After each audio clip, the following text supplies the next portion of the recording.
ప్రస్తుతం మనతో పాటు గోవర్ధన్ రెడ్డి గారు ఉన్నారు. గోవర్ధన్ గారు, మొన్న హరీష్ రావు కావచ్చు, కేసీఆర్ గారు కావచ్చు, ఈ రోజు కేటీఆర్ గారికి పదే నోటీసులు ఇవ్వడాన్ని, అంటే గతంలో రేవంత్ రెడ్డి గారు అన్నారండి చెల్లపల్లి జైల్లో డబుల్ బెడ్రూమ్ ఇల్లు కట్టిస్తా అని చెప్పేసి, సో దానికి ముహూర్తం పట్టట్టే అని చెప్పేసి అనుకోవచ్చా? ముహూర్తం లేదు, నా బొంద లేదు, ఏ ముహూర్తం ఉంటుందండి. కావాలని కక్ష సాధింపు రాజకీయ చర్య తప్ప ఇందులో ఏం లేదు.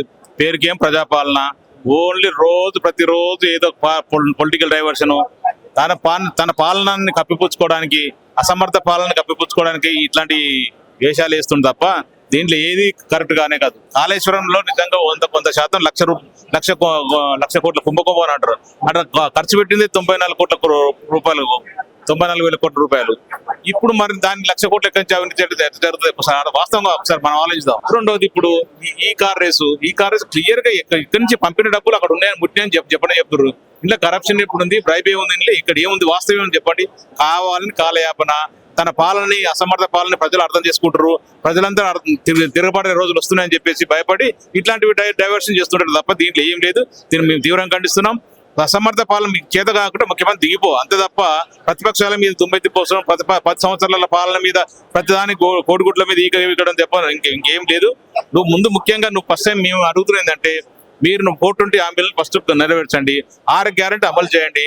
అవి పక్కన పెట్టేసి పనికి మాల విషయాలన్నీ చెప్తారు. ప్రజలంతా గంది కోటేసారు, ఇలా నరేజ్ చేయమని చెప్పాలి, నోటీసులు పంపవనా, సతాయించవనా ప్రతిపక్షాల పార్టీలని? నీకు ఇచ్చింది పరిపాలనలో మంచి ప్రజా పరిపాలన చెప్పినావు, మార్పు కావాలి, మార్పు చేస్తాను చెప్పినావు. ఇప్పుడు అందరికి రైతులకు అందరూ 15,000 రూపాయలు, రైతు బంధు 15,000 రూపాయలు ఇస్తున్నావు. రైతు రుణమాఫీ 2 లక్షల రూపాయలు రుణమాఫీ చేస్తాను చెప్పినావు. రైతు బీమా అతిగతి లేదు అని గత 10 సంవత్సరాల సంక్షేమ పథకాలు అన్ని అటుకెక్కినాయి. ఇప్పుడు నువ్వు కొత్తగా ఏమైనా వీక్తున్నావు అంటే ఏమీ వీకట్లేదు. ఖాళీ నోటీసులు ఇవ్వడం, కమిషన్లు ఇవ్వడం, టైంపాస్ చేయడం తప్ప ఇంకేం లేదు.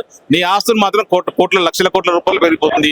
మీ అన్నదమ్ములు మీ గతంలో ఏం చెప్పారు? కుటుంబ పాలన చెప్పారు. కేటీఆర్ గారు, కవిత గారు, హరీష్ రావు గారు ఉద్యమం పార్టిసిపేట్ చేసి ప్రజలతో ఎన్నుకోబడిన నేతలు, ఎమ్మెల్యేలు, వాళ్ళు పాలన చేస్తుంటే నువ్వు కుటుంబ పాలన ఉన్నావు. ఇప్పుడు నీరు చేస్తున్న పీకేదే ఉందా? మీ తమ్ముడు ఏంది, మీ అన్న ఏంది, మీ కుటుంబం మొత్తం ఏం చేస్తుంది? ఎవరికి ఇంత సర్పంచ్ పదవి కూడా లేదు. ఈ రోజు లక్షల కోట్ల రూపాయలు సంపాదిస్తారు, రోజు సెటిల్మెంట్లే, రోజు పైసలే.